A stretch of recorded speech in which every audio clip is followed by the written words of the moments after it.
May this week's Devar Torah be a schus for Fuah Shalema, for Chaim Dov, Mimina Rachel, and Avram Nechemia ben Braina, B'sach Shar Chola Yisrael. And may it be a schus for Yeshua, for Erez ben Hadass, among the other hostages. Seems like a deal is imminent. I assume he'll be one of the ones freed, Medrash Hashem. So our tefillos are being answered, and may Hashem protect him and lead him on the path to Torah and to mitzvahs and to emotional healing from all the craziness that I can't imagine what he's endured. And may Hashem bring Yeshua to our people and protect us from the dangers that we face in the world today. This week says Parshas Vayeitzei. Wanted to zone in on an area at the very beginning of the parsha. Ram Ravinu is running away from Esav. He's heading towards Lavan, and Hashem gives him brachos that he will be okay. And this topic really ties into the topic of Hashem's protection from us, from the nations, from anti-Semitism. And it reminded me of a famous letter, the Geras Teiman, that the Rambam wrote to the Jews of Yemen when they were facing persecution. And he speaks about his understanding of the world and of anti-Semitism, of how he says it's because we're the chosen people and the nations know it deep down and therefore they're jealous of us. And he talks about how the major world religions are really emulations at copying our religion and emptier versions trying to pretend that they can be who we are, but they know who we are, they know that we have the truth, and that's why they hate us so much. And he gives Chizuk that they'll attack us, but in the end, Hashem protects us. In the end, we shall overcome. And he quotes two pshatim, which I'm going to bring to you. Actually, they stem from the Medrash in the understanding of one of the brachos that Hashem gives Yaakov Avinu. So Hashem is giving Yaakov brachos, and in Perek Chav Ches Pasuk Yudal, we have here one of the brachos is V'hayazarecha ka'afa haaretz. Your descendants will be like the dust of the earth. U'foratzta yama v'akena v'tzavona v'negva. And they'll spread throughout the world. V'nivruchu v'chal kamish b'chos ha'adam v'zarecha. So we have a bracha that Hashem gives Avram Avinu, that they'll be k'chochvei hashemayim, that will be like the stars of the sky. We have a bracha that Hashem gives Yitzchak, that will be k'chol hayam, like the sand of the sea. And now we have a bracha given to Yaakov that will be k'afa haaretz. So it would appear that these brachos contain more than just a bracha that will have a multitude of numbers, from the fact that the brachos are very different. So Chazal go through, and the Rishonim go through different understandings of the symbolism of the different brachos. We have in the Medrash Rabbah, in Samech Tes Hey, it says, V'hayazaracha ki'afa haaretz. So Medrash brings three pshatim here, and what the bracha is. One pshat is that just like water is only blessed with, just like dirt, is only blessed with water, meaning it's only productive when it has water added to it, that's when soil produces, so too, we only produce when we have the water, which Torah is compared to water. When Torah is added to us, that's our bracha that will require Torah to produce. When we have Torah, we'll produce. That's how I understand that first pshat in the Medrash. The second pshat is just like dirt, things wear out, like metal wears out, but dirt does not wear out. So too, all the nations of the world wear out, but Klal Yisrael will not wear out. Klal Yisrael will last forever. So according to this pshat, the bracha being like the dust of the earth is a bracha that will last eternally and will be different from the other nations in this regard. The third pshat is very interesting. The third pshat, it says, just like dirt, everybody tramples on dirt. In the end, it covers over those who trample it. So too, us.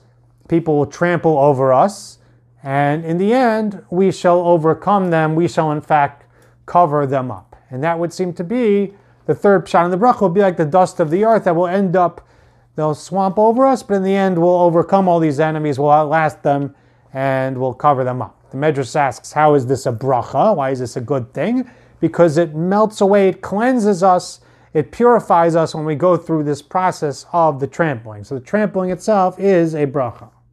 So the Rambam makes this point that when we go through anti-Semitism, we go through persecution, to realize that in fact this is not Hashem abandoning us. This is in fact the kiyum of the bracha that Hashem gave us. And the Medrash tells us elsewhere that, in fact, when we're high like the stars of the sky. When we're low, unfortunately, then we become low like the dirt of the earth.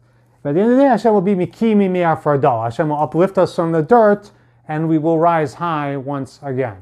Just like to explore a little bit, on a simple level, this idea that we'll be trampled, and that this is actually a bracha, that this is actually a good thing. The Maral in the Netzach Yisrael in the 14th parak deals with this question at length and gives many approaches to it, because it's an important question that even though you see there are other nations in the world that suffer persecution, and they get treated like garbage and disrespected, but no one is even in the same league. No one's gone through anything even remotely similar to the Holocaust. There are nations persecuting each other right now, and no one's being judged even remotely the way that our people are being judged.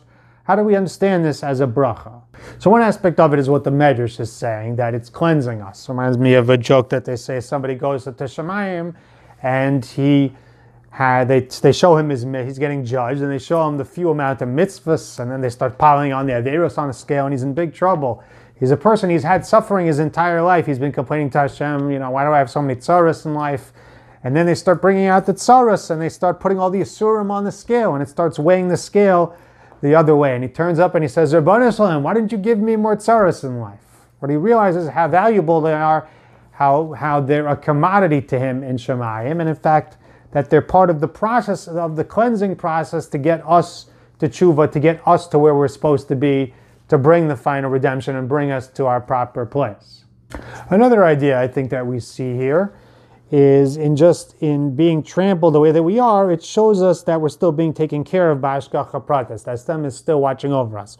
That we never seem to be just a nation like everybody else. Here we are, we're in Galus, and the whole world is focused on what are the Jewish people doing. Everyone, I don't know about it as individual people walking down the street, but as a world, as the public world, they're all looking at the Jewish people. The UN is zoned in on the Jewish people. And why do we stand out that way? It would show that Hashem is treating us with a certain hashgacha pratis. They're very much under His very precise control and decisions of what should happen to us. That we're not just discarded like another nation of the world. That in a sense is a bracha to see that we're under that hashgacha pratis. That's how my Rebbe of David Chet, I believe that's how he explained this idea. And there's a difficult chazal. There's a Gemara in Ksubis that Samach Vavam at Beis, where Rabbi Yochanan ben Zakkai is traveling and he sees a girl and she's picking barley out of animal feces of an Arab, and she says, Rebbe, can you give me parnasa? And he says, whose daughter are you? And she says, I'm a daughter of Nakdiman ben Gurion. He says, Hashem Yerachim, he was one of the wealthiest Jews, and look at you now. And he says, Ashreichem Yisrael, when you're high, then no nation can touch you, and when you're low, you're even subjugated not just to the lowliest of nations, but even the animals of the lowliest of the nations. And he says, how fortunate are the Jewish people? Difficult Gemara to understand. Fortunate are we that we sing to the lowest of the low?